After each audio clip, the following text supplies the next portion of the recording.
Começa agora o programa 20 Minutos com Breno Altman.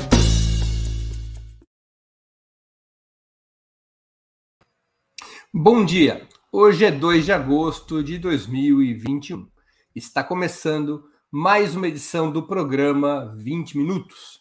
Nosso convidado é Frei Beto, uma das vozes mais destacadas do catolicismo progressista, escritor e assessor de movimentos sociais, dispensa maiores apresentações. É um dos grandes nomes da esquerda brasileira.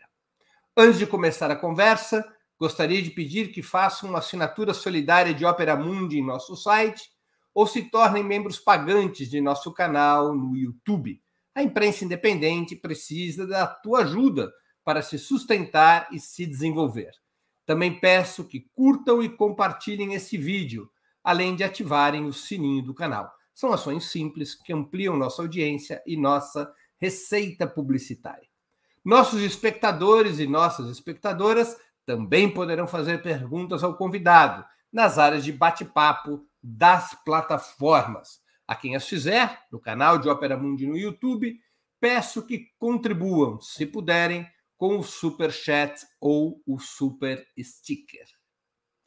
Bom dia, Beto. Uma honra ter sua presença no 20 Minutos. Obrigado por aceitar nosso convite. Bom dia, Breno. Obrigado. É uma honra participar aí dessa entrevista no Opera Mundi, acompanhar o seu trabalho. Agradeço também a Laila, que intermediou aí o nosso contato, fez toda a preparação tecnológica para esse diálogo. Continuo semi-analfabeto digital, de modo que eu sempre preciso de uma boa assessoria como ela deu.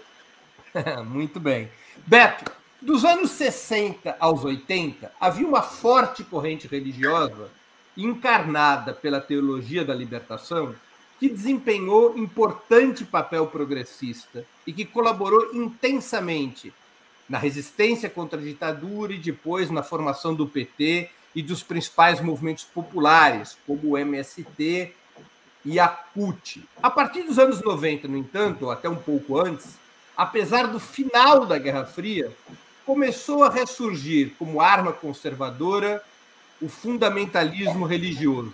Sua expressão mais visível está em grupos pentecostais ou neopentecostais, mas também atinge o catolicismo. Como explicar e enfrentar esse fenômeno? Bem, Breno, eu creio que é importante citar entre os movimentos, você citou o MST, a CUT, realmente o pessoal das comunidades eclesiais de base teve muita importância na formação dessas ferramentas de luta, mas também na central de movimentos populares. Claro. Agora, no caso do progressismo católico, a gente precisa atinar com o seguinte fato. Durante 34 anos, a Igreja Católica foi dirigida por papas conservadores. Foram 26 anos do João Paulo II e 8 anos do Bento XVI. E aí houve um refluxo do trabalho das comunidades. Não que elas tivessem sido condenadas, proibidas, nada disso.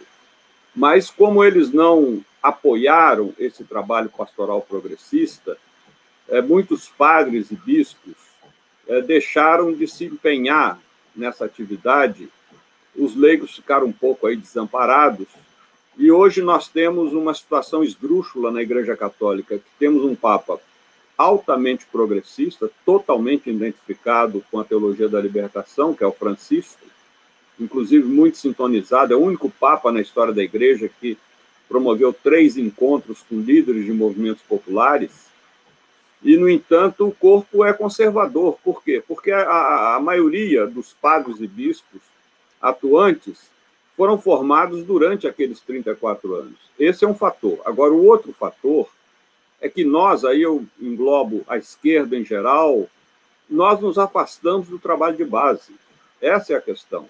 A partir do momento que chegamos a instâncias de governo municipal, estadual e federal, nós fomos absorvendo aqueles líderes, claro, porque precisavam ocupar as várias funções governamentais, mas não reproduzimos o trabalho de educação popular, o trabalho de alfabetização política do nosso povo. E nesse ano que comemoramos o centenário de nascimento do Paulo Freire, é bom enfatizar esse ponto. Precisamos, não há Eu não vejo futuro para a esquerda brasileira, não vejo futuro para o próprio país sem o trabalho de base. E como nos afastamos dos setores mais vulneráveis da população, mais excluídos, esse vácuo foi ocupado pelo fundamentalismo religioso, como você citou, mas também pelas milícias e pelo narcotráfico. Essa é a questão.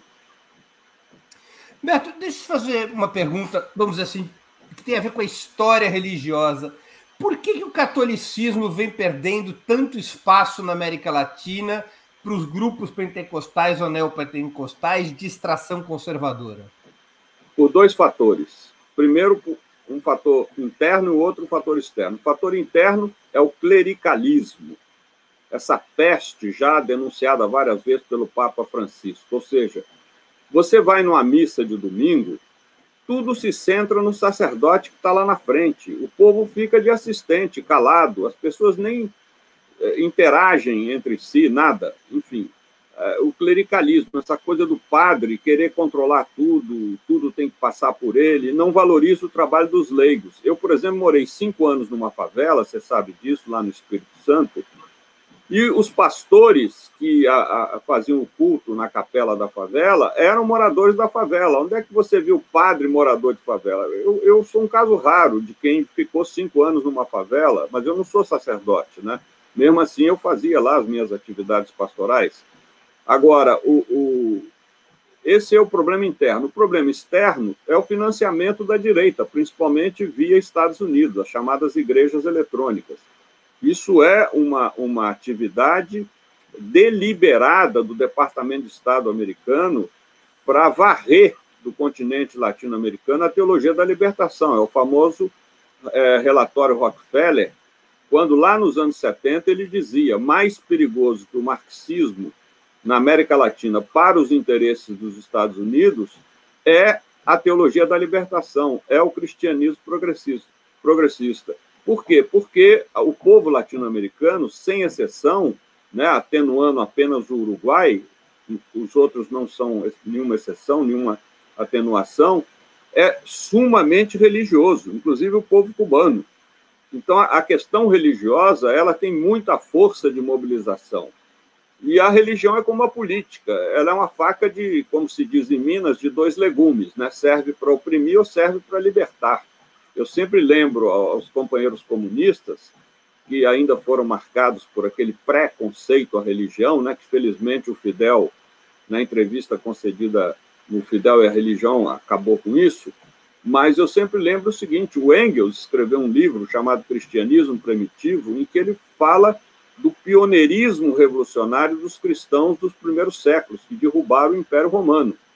Agora, muita gente lê aquela frasezinha equivocada do Marx, né, sem uma visão dialética, sem ler o texto no contexto: a religião é ópio do povo. Isso fez com que um setor considerável da esquerda mundial se afastasse do fenômeno religioso, e a direita, muito espertamente, o abraçou. Você associa, portanto, historicamente, o fundamentalismo religioso de matriz pentecostal ou neopentecostal a uma ação das igrejas norte-americanas? Associo. É uma ação deliberada das igrejas norte-americanas, principalmente o neopentecostalismo, né? Uma ação deliberada no sentido de legitimar, naturalizar e sacramentar o capitalismo. Ou seja, o capitalismo é condizente com a vontade de Deus. Essa é a concepção deles. E, por outro lado, todo o trabalho de sujeição voluntária, né, ou servidão voluntária, como dizia o Laboete lá no século XVI. Ou seja, é preciso que as pessoas abram mão da sua liberdade em troca de segurança. E essa segurança, inclusive psicológica, política, ela é dada pelo padre, é dada pelo pastor. Ou seja, o pastor, o padre, ele é a voz de Deus, e você deve ouvi-la. Daí esse arrebanhamento eleitoral que a gente viu nas eleições de 2018 aqui no Brasil.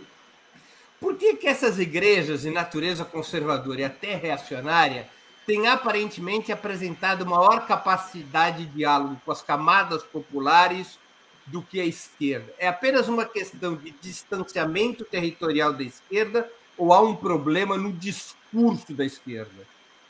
Há um problema no discurso da esquerda. Explico. O seu vizinho de porta aí, como o meu vizinho aqui, certamente ele é católico, vai na missa de domingo. Agora, a empregada doméstica dele, a cozinheira, o porteiro do prédio, vão na igreja evangélica. Por quê? Porque uma pessoa de baixa renda que vai na igreja católica, a não ser em algumas paróquias da periferia, como na Zona Leste aqui de São Paulo, essa pessoa não é bem recebida, ela não é bem acolhida. Mas se ela vai numa igreja evangélica, há uma festa, chegou um novo irmão, uma nova irmã, e nesse mundo anônimo das grandes cidades, as pessoas se sentem muito apoiadas. E nós, na esquerda, ou mesmo nós, cristãos progressistas, nem sempre soubemos fazer esse tipo de trabalho de acolhimento. Fizemos durante as comunidades eclesiais de base, quando elas desempenhavam um trabalho muito intenso, como você citou, dos anos 70 até os anos 90. Depois a coisa arrefeceu bastante. Mas é isso, o clericalismo na Igreja Católica impede que essas pessoas se sintam protagonistas. Você vai a uma missa de domingo, a 1 hora de missa passa como um tempo chato. Mas se você for num culto evangélico, 2, 3 horas, sabe, as pessoas lamentam que tenha terminado, porque é um verdadeiro show, e as pessoas se sentem participantes, se sentem integradas. Então, essa é uma questão. De um lado, nós, cristãos, nós que somos pessoas ligadas à igreja, devemos aprimorar o nosso trabalho pastoral, mas, de outro lado, a esquerda também, que muitas vezes desvalorizou o fenômeno religioso, ela tem que se reintegrar esse valor, né, a religiosidade do povo, na sua pauta de trabalho popular, na sua pauta de educação popular. Isso é fundamental. Você acha que a esquerda deveria abrir um confronto contra o fundamentalismo religioso? Contra de modo algum. Ideias, ou evitar esse embate? Evitar esse embate. Veja bem, você só consegue desmontar o fundamentalista naquele argumento que lhe serve de arma, que é a Bíblia. Aí é um trabalho que só nós que lidamos com a Bíblia, nós cristãos, podemos fazer, né? Ou seja, não há nenhuma possibilidade de você tirar a segurança de um fundamentalista a não ser com argumentos bíblicos, porque ele tem uma referência muito fundamentalista da Bíblia, quer dizer, ele tem uma visão literal da Bíblia. Para ele, Deus criou o ser humano através de um casal chamado Dona Eva e seu Adão, né? E nós sabemos que tudo isso é meramente simbólico. Eu até costumo dizer que o autor bíblico nasceu em Minas, né? Por isso que a Bíblia só tem causos, não tem nenhuma aula de doutrina, nenhuma aula de teologia. Então, para usar a linguagem popular, o autor bíblico fez aquilo que a gente faz nas cartilhas políticas. Ele usou a metáfora do seu Adão e da Dona Eva, que em hebraico Adão significa terra e Eva significa vida. Aliás, ele foi até, como dizia o Milor Fernandes, né, a intuição é uma mãe da ciência. Ele intuiu que a vida vem da Terra, e isso muito antes que a gente descobrisse a evolução do universo, né? Agora, Beto, para além do trabalho religioso, esses grupos pentecostais e neopentecostais muitas vezes ocupam o espaço do poder público, eles são capazes de oferecer, em certa medida, serviços. A esquerda precisaria repensar a sua forma de militância, por exemplo, aprendendo com o que os Panteras Negras faziam nos Estados Unidos nos anos 60, de desenvolver diretamente serviços sociais para poder disputar o espaço público com os grupos religiosos? Eu estou convencido disso, porque eu conheço casos assim, de pessoas que vieram do Nordeste ou do interior de Minas trabalhar em São Paulo e ficaram completamente desamparadas até ingressarem numa igreja evangélica. E ali, elas não só conseguiram ser acolhidas, mas conseguiram também ser empregadas. Os irmãos, as irmãs, cuidaram de arrumar um emprego, de acolher na sua casa enquanto não tinha condições de pagar um aluguel, por aí vai. Então, esse é um trabalho que nós da esquerda temos que fazer não só em relação à religião, em relação a todo o trabalho popular. Criar pequenos serviços sociais de solidariedade, que é uma forma de integração das pessoas. Se você levar isso para o macro, você vai perceber o seguinte: quando um partido como o PT chega a instâncias de governo, municipal, estadual, federal, o que ele faz? Ele incorpora uma série de militantes, né? Uma série de militantes que vão ali trabalhar. Então, nesse micro universo do popular, a gente tem que repetir esse modelito. Ele é fundamental, porque as pessoas não se integram apenas por uma razão meramente de consciência, mas também por uma razão de se sentirem úteis num projeto popular. Você acha possível surgir entre os grupos evangélicos algo semelhante ao que aconteceu com o catolicismo nos anos 60? Uma corrente parecida com a teologia da libertação? Não, existem várias igrejas evangélicas, vários pastores e pastoras, né? Muito progressistas. Isso existe no Brasil, não são tão conhecidos, porque não tem o poder que tem os grupos neopentecostais, como, né, que tem até emissoras de TV, não chegam a ter esse poder financeiro.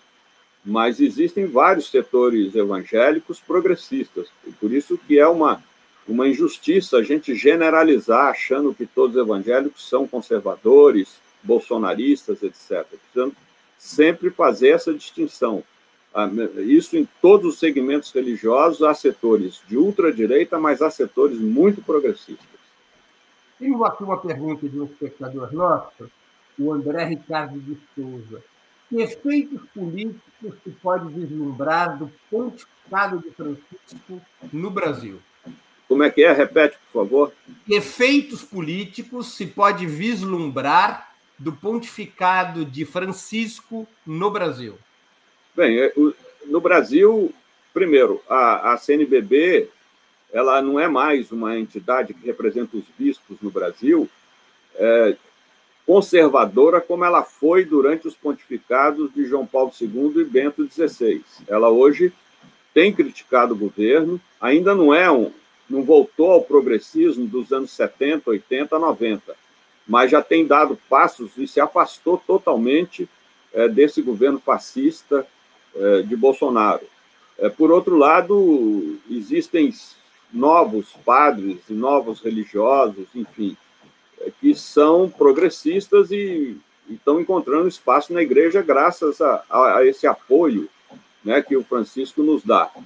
Mas não há mais nenhuma censura à teologia da libertação, etc. São esses reflexos dessa postura progressista. Mas o grosso do episcopado, o grosso do clero, ainda é da safra dos pontificados conservadores.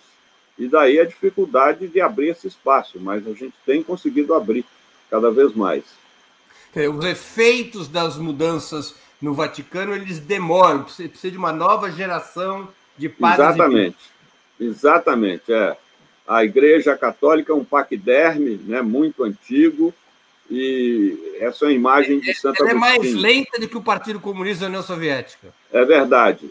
A imagem de Santo Agostinho, a igreja é uma velha grávida de si mesma.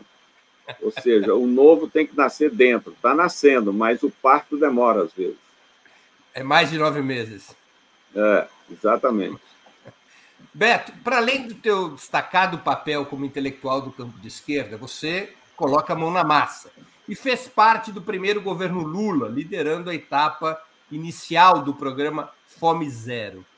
Por que os governos petistas, em sua opinião, apesar das inegáveis conquistas sociais, foram incapazes de se defender contra o golpismo patrocinado pelas elites e acabaram sendo derrotados, sem maior resistência, pela ofensiva conservadora posterior a 2014?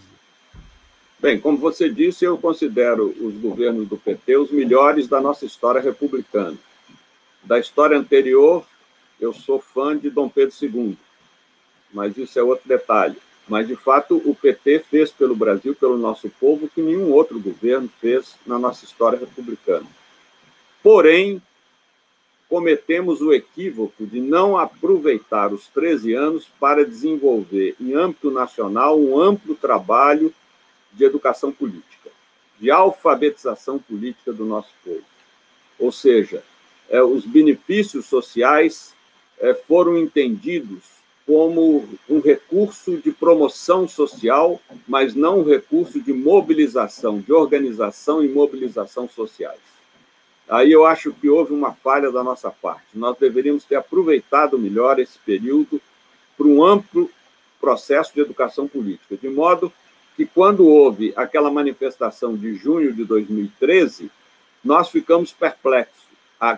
Aquela manifestação não tinha nenhuma bandeira partidária, não tinha nenhuma liderança à frente, mas era uma manifestação espontânea de insatisfação, de protesto, que nós não soubemos transformar em proposta. E aí é que começamos a afundar. No programa Fome Zero, a sua concepção original, ele era um instrumento de organização popular, não é isso? Exatamente. Eu trabalho muito isso no meu livro Calendário do Poder. Sim, exatamente. Eu descrevo todo o histórico. Foi abandonado esse projeto e ele se transformou num programa que passava pelas prefeituras e, portanto, perdia esse componente de organização popular. Como ele foi concebido e o que foi implementado e por quê? Bem, a crítica que eu faço, Breno, é exatamente isso. O Fome Zero era um programa emancipatório. O Bolsa Família é bom, mas é compensatório. Essa é uma diferença de qualidade. E eu fui contra a criação do Bolsa Família, ou melhor, eu fui contra a desmontar o Fome Zero, porque o Fome Zero incluía todo esse trabalho político com as famílias beneficiárias, o que o Bolsa Família não inclui. Inclui a questão da vacina, da escolaridade, etc., mas não o trabalho político como o projeto inicial, original do Fome Zero incluía. Então, creio que essa foi uma perda aí, considerável, que teve o seu reflexo depois na facilidade com que o golpe foi dado e a derrubada da presidente Dilma.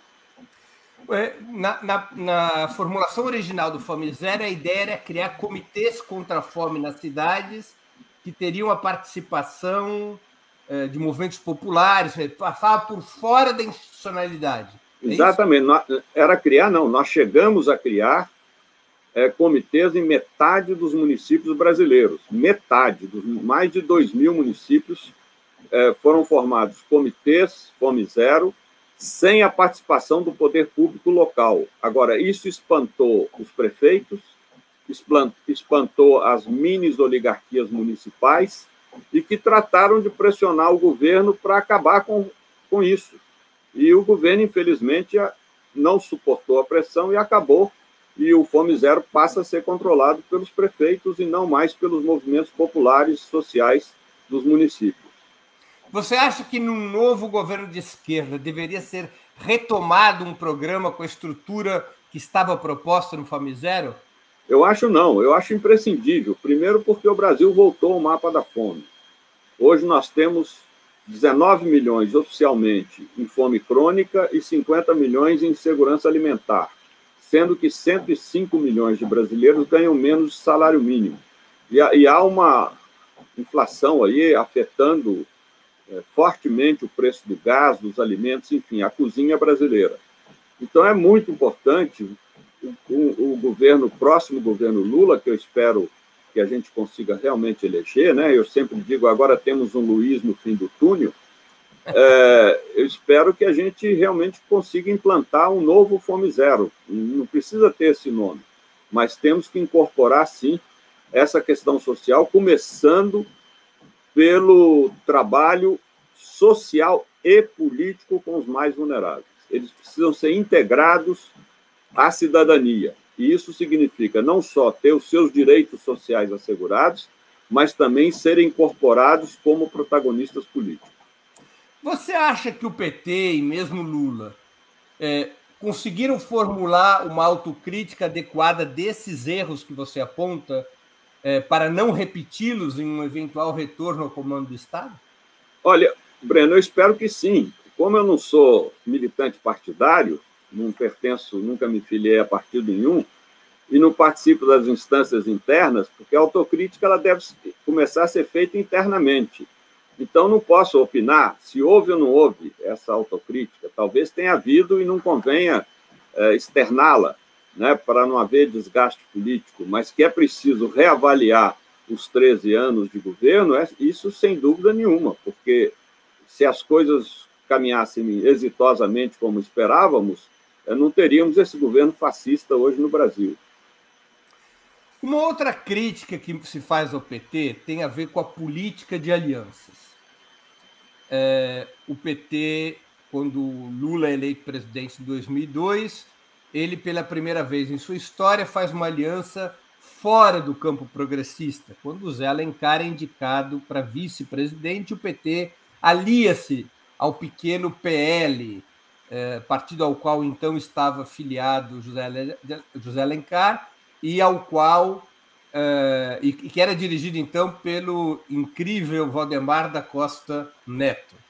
O PT depois fez várias alianças com essas características, basicamente a partir do argumento de que a esquerda não tinha maioria parlamentar e sem esse tipo de aliança seria impraticável governar o país. Como sair dessa situação, dessa contradição? Sem alianças heterodoxas, não se tem maioria parlamentar e estabilidade para o governo. Com essas alianças, o programa se rebaixa e o governo começa a fazer, eventualmente, mais concessões do que deveria. Como romper essa contradição, Beto? Breno, a direita age movida por interesses. A esquerda deveria agir movida por princípios. Eu sou plenamente favorável a alianças. Nesse sistema democrático burguês que temos no Brasil, não há possibilidade de conquistar espaço de poder, espaço de governo, sem alianças. Agora, elas precisam ser firmadas em cima de princípios e não em cima de interesses. E esses princípios precisam ser muito enfáticos. Não podemos fazer alianças num jogo de barganhas. Temos que fazer a aliança em cima de princípios inspirados pela nossa Constituição de 88. Alguns outros processos na América Latina, Beto, eu vou aqui destacar o processo venezuelano. Partiu do seguinte princípio: não seria possível conduzir as transformações econômicas e sociais pretendidas com as velhas instituições. Isso levou esse processo, o venezuelano, o equatoriano, o boliviano, a dar centralidade, logo no início dos governos de Chávez, de Rafael Correa, de Evo Morales, a processos constituintes que mudassem profundamente o sistema político, mais do que tudo. O PT não foi por esse caminho. O PT acreditou na possibilidade de fazer mudanças com as velhas instituições. Como sair desta sinuca?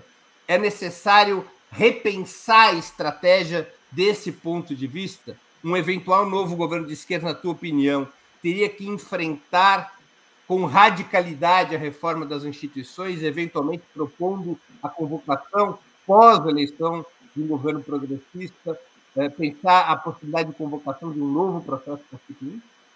Não, eu não penso assim. Eu creio que a Constituição de 88 é excelente. O que nós precisamos é desdobrá-la. É exatamente o que se esperava que fosse feito logo em seguida a sua aprovação. Traduzir os seus princípios, os seus artigos, em medidas eficazes, em medidas concretas. E isso ficou no reino dos princípios abstratos e não foram operacionalizados. Isso desde as reservas indígenas, a questão da reforma agrária, enfim, inúmeros outros pontos que não foram desdobrados através de uma legislação eficiente que pudesse realmente criar um novo marco constitucional no Brasil. Então, nós não precisamos convocar uma nova Assembleia Constituinte. Nós temos que, sim, desdobrar essa Constituição com mais ousadia do que fizemos até agora. No plano das instituições, eu sempre leio seus textos, seus livros, suas palestras. Você é um defensor muito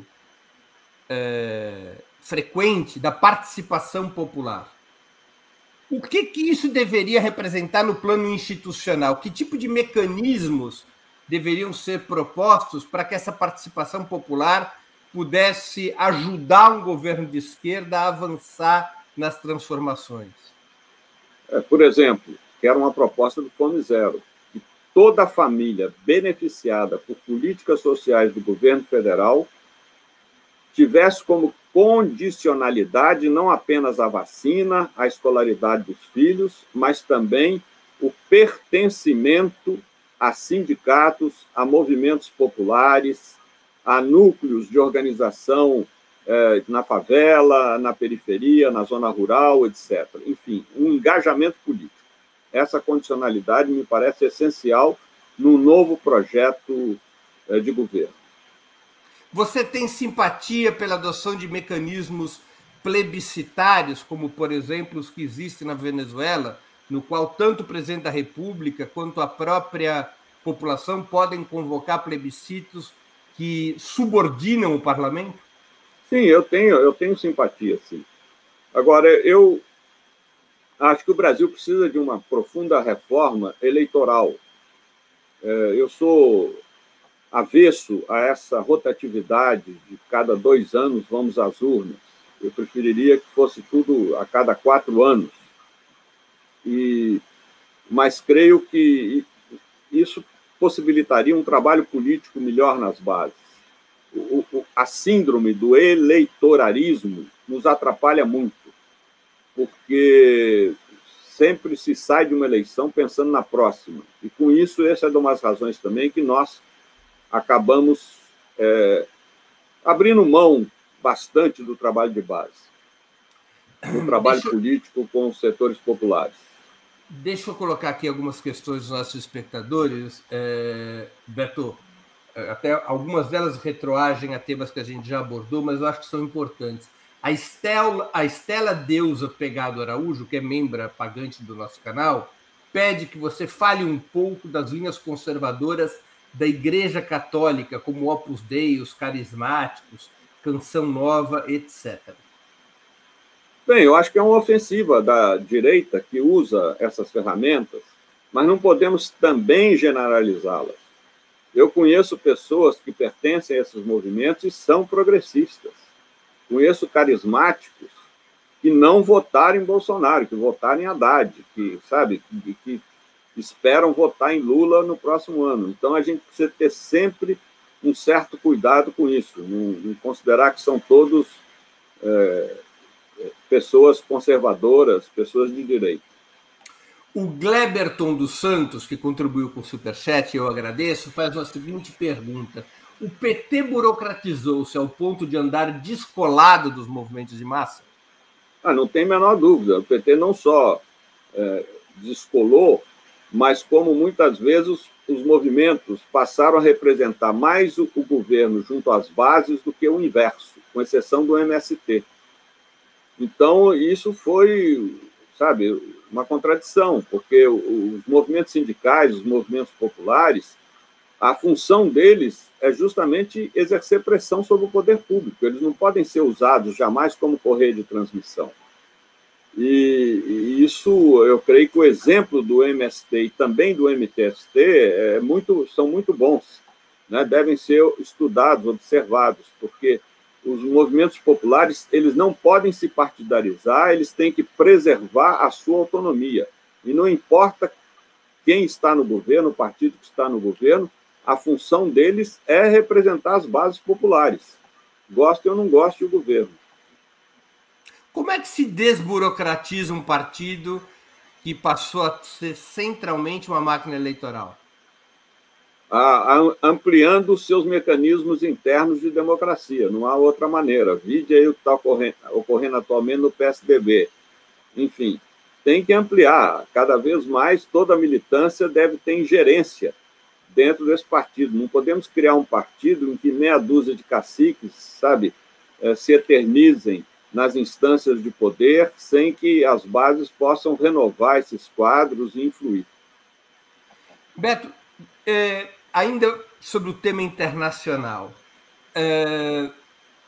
a Venezuela vive já há vários anos sob um cerco conservador, uma ofensiva conservadora, inclusive com sanções e bloqueios por parte dos Estados Unidos de grande monta, que levaram o país a uma situação, ou ajudaram muito o país a entrar numa situação econômica muito difícil, com tentativas sucessivas de golpe de Estado.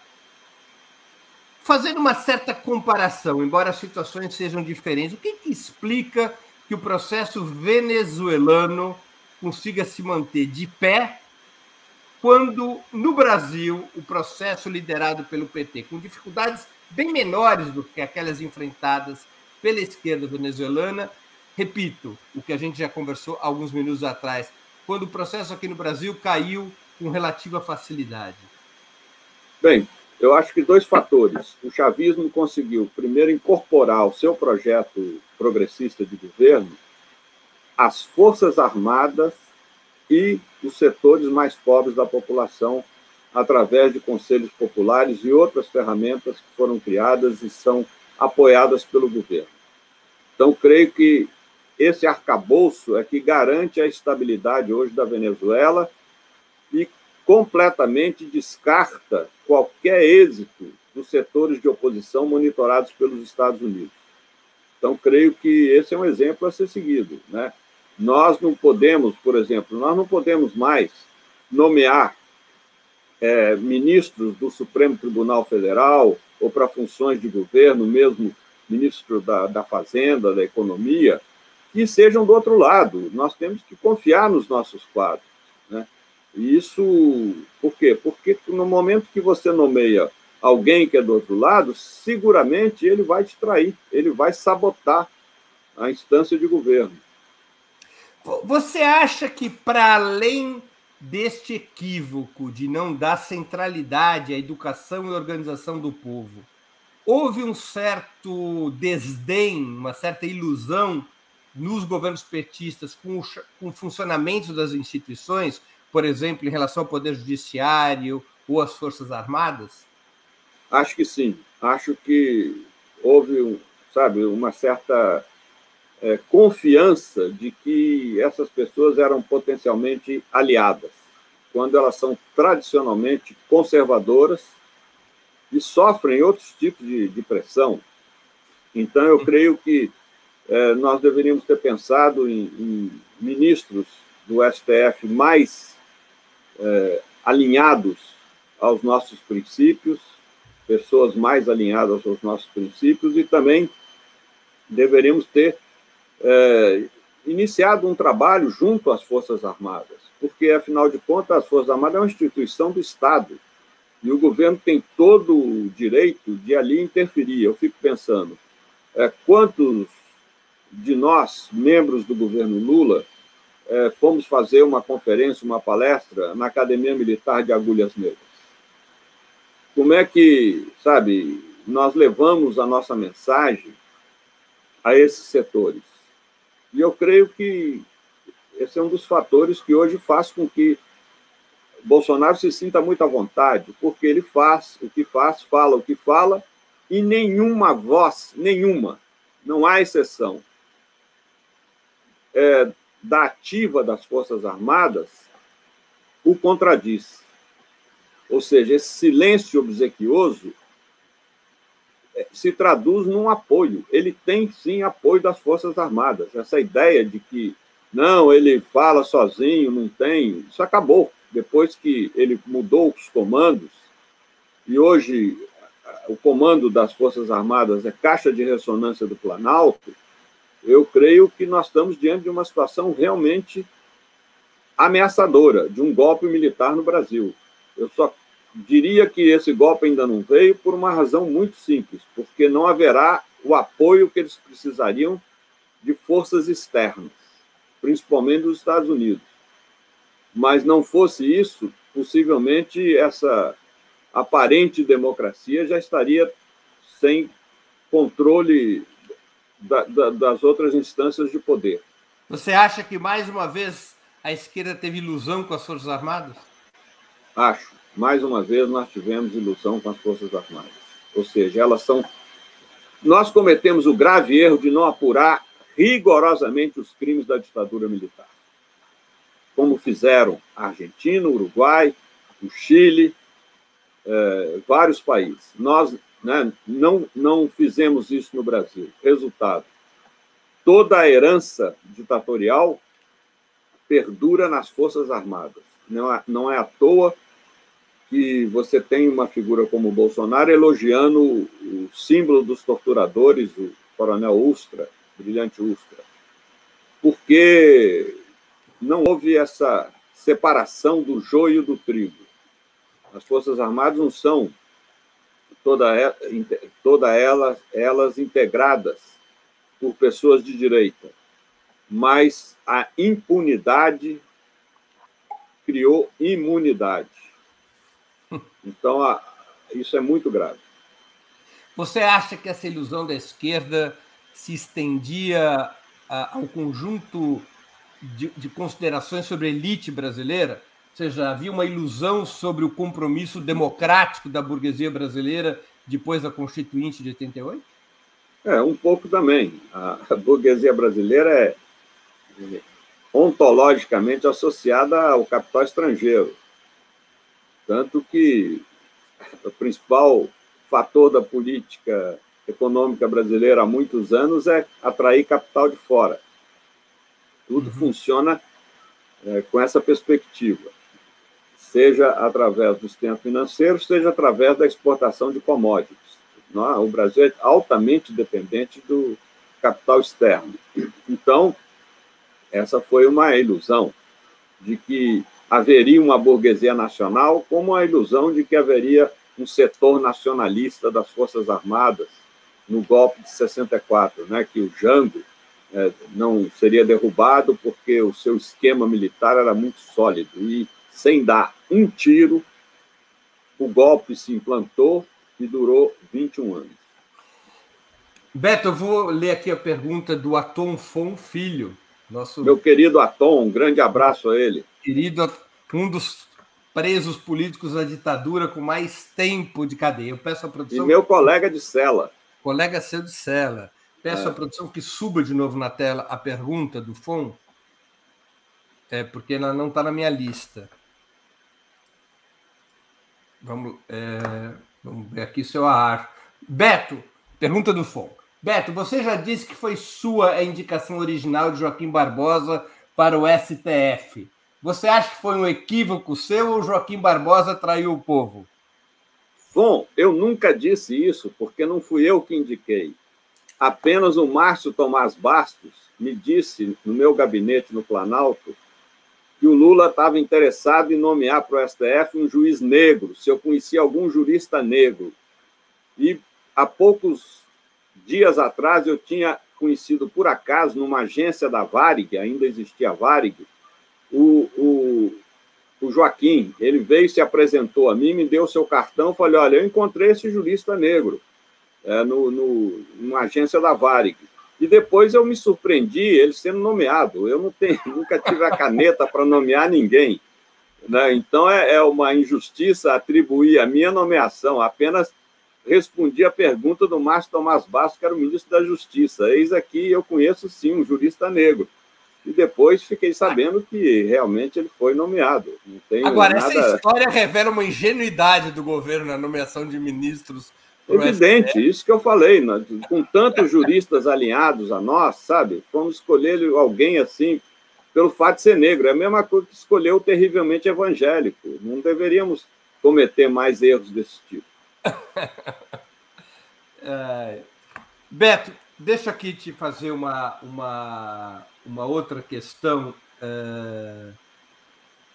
de um espectador nosso, de Euclides Roberto Novaes de Souza, que também contribuiu com o Superchat. Ele pergunta, Frei Beto, o PT estará disposto a desmontar essa máquina burocrático-eleitoral, especialmente nas prefeituras? Ou, não tenho a menor ideia. Em relação ao programa Fome Zero, né? Eu não tenho ideia, porque, como eu disse, eu não faço parte de nenhuma instância partidária, né? Mas eu espero que o PT desburocratize todas as instâncias nas quais ele atuar, para as quais ele for eleito, né? Espero que esse é um dos fatores do Brasil. A burocratização realmente atrasa muito esse país. Veja essa pequena coisa que é você ser um empreendedor, querer criar uma pequena empresa nesse Brasil, a burocracia que há que percorrer para efetivá-la. Então, de fato, esse é sempre um desafio. Beto, qual é a sua avaliação, já praticamente com esse ciclo bastante desvendado, do que foi o Mensalão e a Lava Jato? Bem, eu creio que, primeiro, a história mostrou como eram infundadas as acusações. Ainda bem que isso veio mais rápido do que eu esperava. E a desmoralização, desmoralização, com moro aí no meio da palavra, do verbo, né? Total daquele processo fajuto, agenciado de fora para dentro do país. Já hoje essas coisas estão muito claras, e eu queria insistentemente sugerir àqueles que nos acompanham aqui nessa entrevista que leiam o livro Vaza Jato, né? Esse livro é muito importante, que é muito bem documentado sobre toda essa história. Agora, de qualquer maneira, eu creio que é muito importante a esquerda, em geral, em todos os partidos, voltar a assumir o seu rigor ético. Ou seja, não podemos permitir que se repitam casos de notórias corrupção como o do Palocci. Isso realmente deveria ter sido apurado internamente pelo partido antes de chegar à justiça. Então, eu creio que essa exigência, esse rigor ético, ele deve voltar a predominar na esquerda. O Fidel sempre dizia, um revolucionário pode perder tudo, até a vida, menos a moral. Por falar em Fidel Castro, Cuba, no dia 11 de julho, foi alvo dos noticiários por conta de uma série de protestos naquela data. Qual é a tua avaliação sobre esse episódio? A minha avaliação é simples. Eu creio que é normal que, numa situação tão difícil pela qual passa Cuba, com o bloqueio americano garroteado pelo Trump, que criou 243 novas medidas para asfixiar Cuba, e agora com o Biden, que por enquanto mantém essas medidas, não revogou-as, embora eu esperasse que ele fosse readotar a política de flexibilização de Obama, com a dificuldade de abastecimento de Cuba, que importa mais de 70% dos alimentos que consome, e com as dificuldades criadas com a reforma financeira, com a unificação das duas moedas, o CUC e o peso cubano, tudo isso leva, sim, a carências e a setores de insatisfação. Isso é normal. O único problema é que, nesse momento, a direita, financiada pelos Estados Unidos, os terroristas aí financiados desde Miami, aproveitam para querer querer transformar uma manifestação legítima de insatisfação num processo de derrubada da revolução. E, felizmente, o governo cubano soube fazer essa separação do joio e do trigo. Imediatamente, o presidente Díaz-Canel foi dialogar com o povo nas ruas, e depois a maioria das pessoas saíram às ruas em manifestação à revolução, mas sabendo das dificuldades que estão sofrendo, sim. E, por isso, nós estamos agora desencadeando aqui no Brasil várias campanhas de apoio à Revolução Cubana, de apoio a Cuba. E logo você vai saber de uma das campanhas nas quais eu estou envolvido. Nós estamos, primeiro, elaborando-a devidamente para depois desencadeá-la. Vamos apoiar o povo cubano, sim. Qual você acha que deve ser a postura da esquerda brasileira em relação à Revolução Cubana nesse momento? Quando há algumas vozes na esquerda que propõe um certo distanciamento em relação ao governo cubano. Eu acho que isso é uma injustiça. Primeiro, porque nós, da esquerda brasileira, somos tributários da Revolução Cubana. Ela nos formou, ela nos serviu de exemplo, não para imitar ou para reproduzir no Brasil a trajetória que ela percorreu, longe disso. Mas ela é uma inspiração de que é possível, sim, na América Latina, conquistar independência e soberania diante dos Estados Unidos, do governo dos Estados Unidos. Então, nós não podemos, de modo algum, abrir mão desse princípio de solidariedade à Revolução Cubana. Isso é mero oportunismo, é vergonha de assumir a postura de esquerda, é querer achar que nós vamos aprimorar o capitalismo. O capitalismo não é humanizável. O capitalismo não é um tigre que não adianta limar os dentes esperando que ele perca a sua agressividade. O capitalismo tem que ser superado. E superado, de preferência, pela via democrática, mas se não for pela via democrática, tem que ser pela via revolucionária. Nunca somos nós, de esquerda, que rompemos o pacto democrático. É sempre o outro lado, como aconteceu várias vezes na história do Brasil. Então, nós temos que aproveitar, sim, o espaço democrático para conquistar um futuro pós-capitalista para o Brasil e para o mundo. Você não endossaria a famosa declaração, num artigo escrito há mais de 20 anos, do Saramago em relação à Revolução Cubana? Até aqui eu vim. Olha, não só, isso é uma injustiça, essa citação de Saramago, porque, embora ele tenha dito isso, depois ele reiterou seu apoio à Revolução Cubana. E ninguém cita que ele voltou a apoiar a Revolução Cubana. Ou seja, ele fez uma revisão dessa sua postura, fez uma autocrítica e voltou. Então, isso realmente é uma injustiça, com Saramago. Beto, por que alguns setores da esquerda têm receio da palavra autocrítica? Não sei, mas tem. O Partidão não tinha. Né? Na época do velho Partido Comunista, essa era uma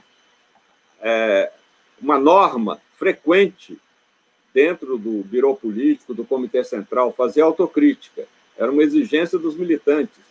Mesmo na prisão, o FON lembra disso, nós aplicávamos entre nós, presos políticos, várias vezes, sessões de crítica e autocrítica, o que era muito saudável. E depois o FON sabe também que na equipe de educação popular do CEPIS, na qual eu trabalhei tantos anos com a irmã dele, a Celeste, também fazíamos frequente crítica e autocrítica. Então, eu não vejo, sabe, isso é altamente saudável. Todas as instâncias, não importa se é partidária, de movimento social, de corporações, associações, todas deveriam ter mecanismo de crítica e autocrítica. Isso nos ajuda a não repetir os erros do passado.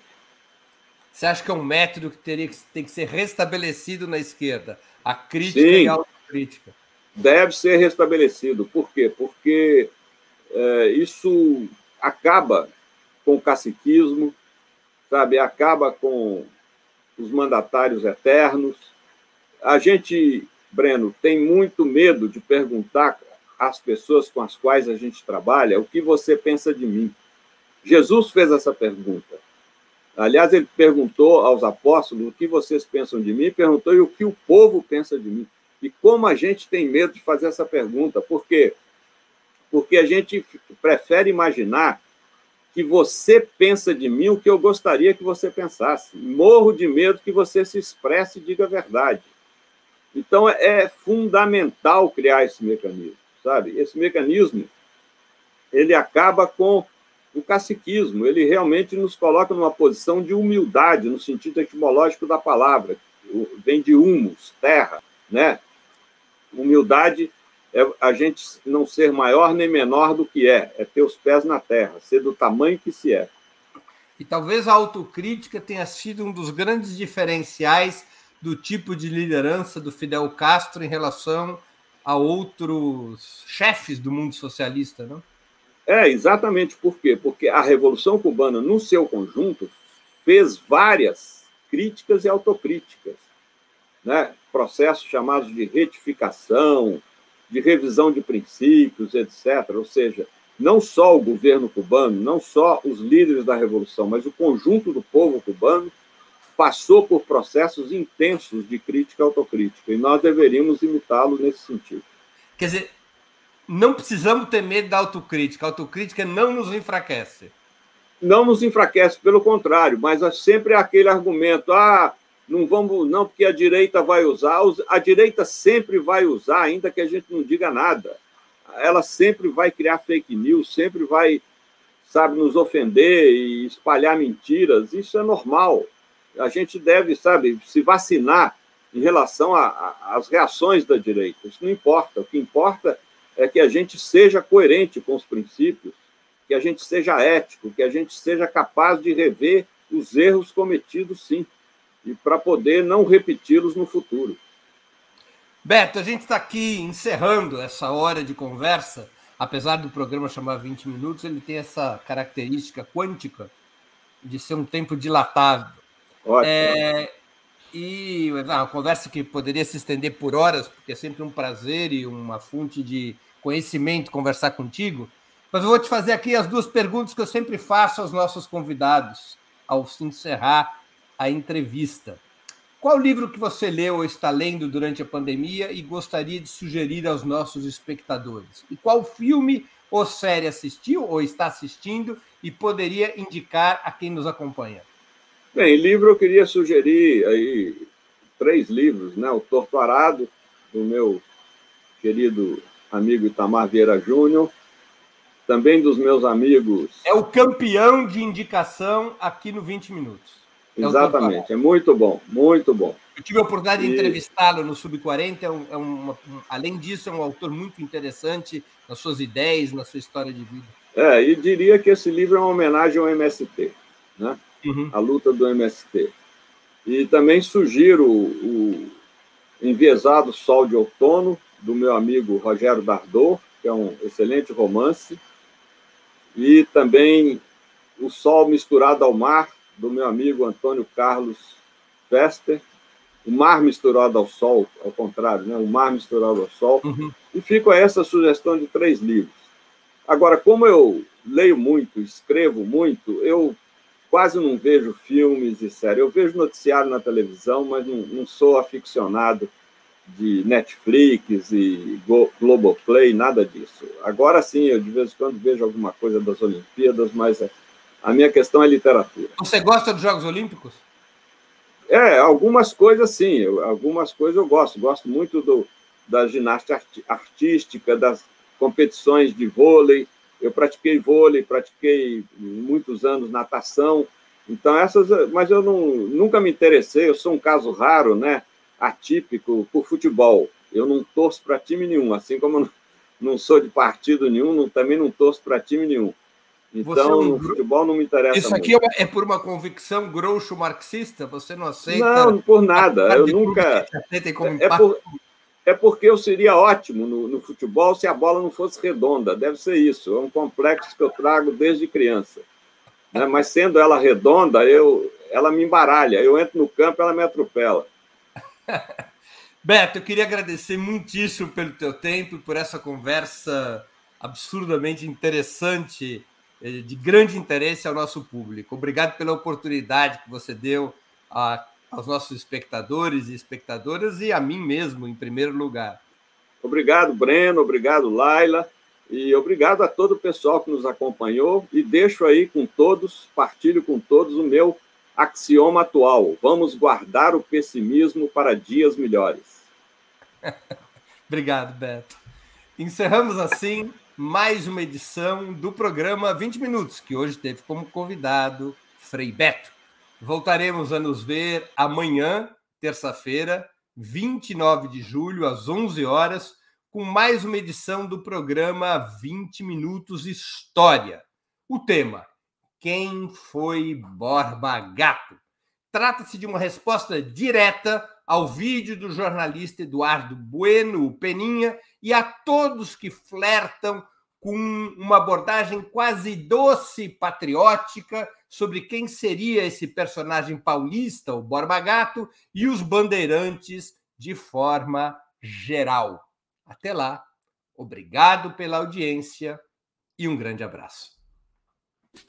Para assistir novamente esse programa e a outras edições dos programas 20 Minutos, se inscreva no canal do Opera Mundi no YouTube. Curta e compartilhe nossos vídeos, deixe seus comentários. O jornalismo de Opera Mundi é mantido com o seu apoio.